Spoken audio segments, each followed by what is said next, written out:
So what's up guys, good evening. Araw na naman ng Sabado. Si-share ko lang sa inyo yung nangyari nung nakaraan, yung nung nawala yung wallet ko. Dito yung sa part na to dito. Yan. Dito yon sa part na to. Nung gabi yun Kasi may narinig ako nung parang nalaglag. May tumunog nung pagdating ko doon. Hindi ko lang pinansin. So pagdating ko dito sa diyan, malapit sa stoplight. Pagkapa ako sa bulsa ko, wala na yung wala na yung wallet. So ginawa ko noon, nag-U-turn agad ako. Ayaw baka wala pa nakadampot. Siguro mga lang yun mula doon hanggang dito mga 10 seconds lang, mga gano'n. Kasi mabilis naman ako. Kasi yung takbo noon dire-diretso naman. Tsaka wala naman traffic ng oras na yun. Kaso pag-ikot ko, wala na. Nung oras na yun, may kasunuran ako nung tricycle. Ginawa ko nung pagka-ikot ko, nung nakita kong wala naman doon, nung napansin kong wala naman doon sa kasi noong oras na yun may kasunuran akong tricycle. Yung time na na wala doon sa lugar na na sabi kong parang may nalaglag, hinabol ko yung tricycle na yung tricycle na kasunuran ko hanggang dun sa mayroon yung police station parang sub police station ata sa may garahe ng Euroworld. Habol ko dun, kaso wala naman doon siya nakita. Siguro nangyari noon ang nakakuha yung papunta dito, hindi papunta doon.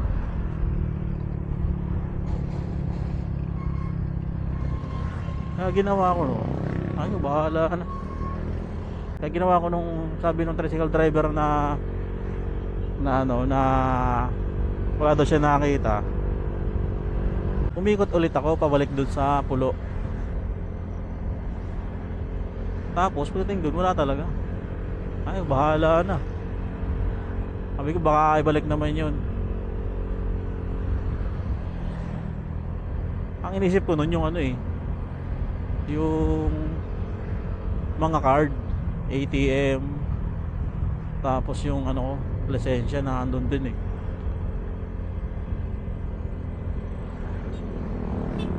Tapos mga bandang alas 12 ata yun ng ating gabi, may natawag sa akin. Sabi ko baka ito na yun, baka sasaulin na yung pag may nakadampot na nung yung wallet.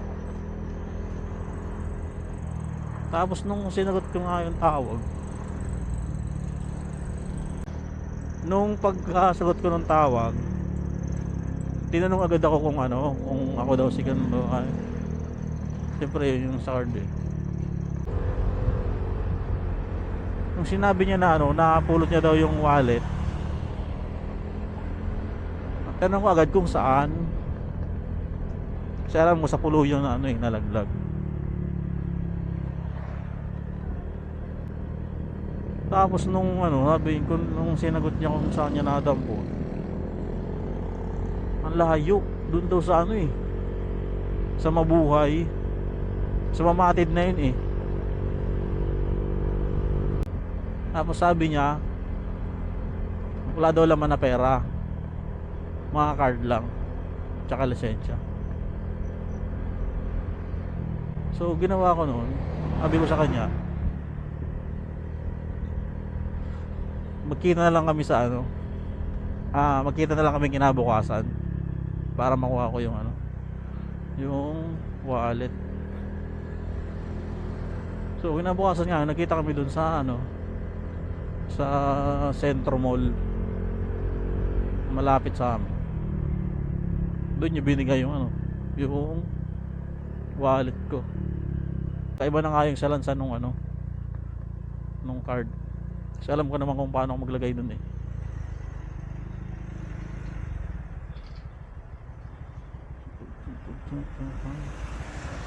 Try ko po. Trycon po.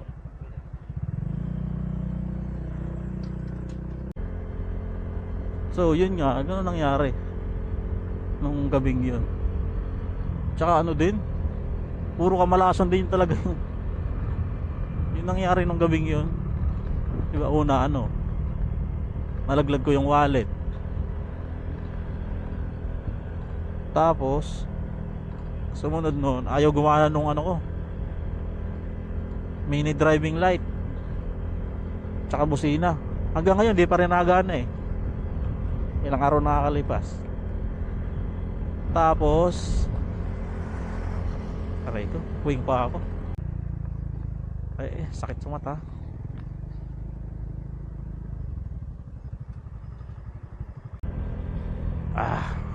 Sakit sa mata. Papuwing ako, hanip na yun. Parang laki pa naman. Bato ata pumasok sa mata ko eh. Sakit. Napuwing pa nga.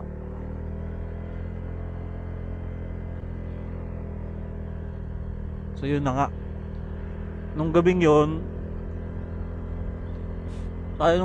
guys, share ko lang din. Nung gabing yun, parang puro kamalasan din talaga nangyari sa akin nun eh.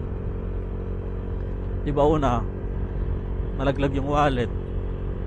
Yung pangalawa, hindi nagana yung mini driving light tsaka busina. Hanggang ngayon hindi pa rin nagana eh. Baka bukas nga ano, nadali ko dun sa pinagawan ko, papacheck ko ulit. Pangatlo, nakasagi pa tayo ng aso. Tapos pang-apat, muntik na akong bumangga dun sa likod nung ano, nung Montero. Yan, yung mga kamalasan sa akin nangyari gabing yun. Sir, late na naman tayo, bossing. Iyay, tayo ID. Ay, time. Late tayo doon sa ano. Ay ko pala.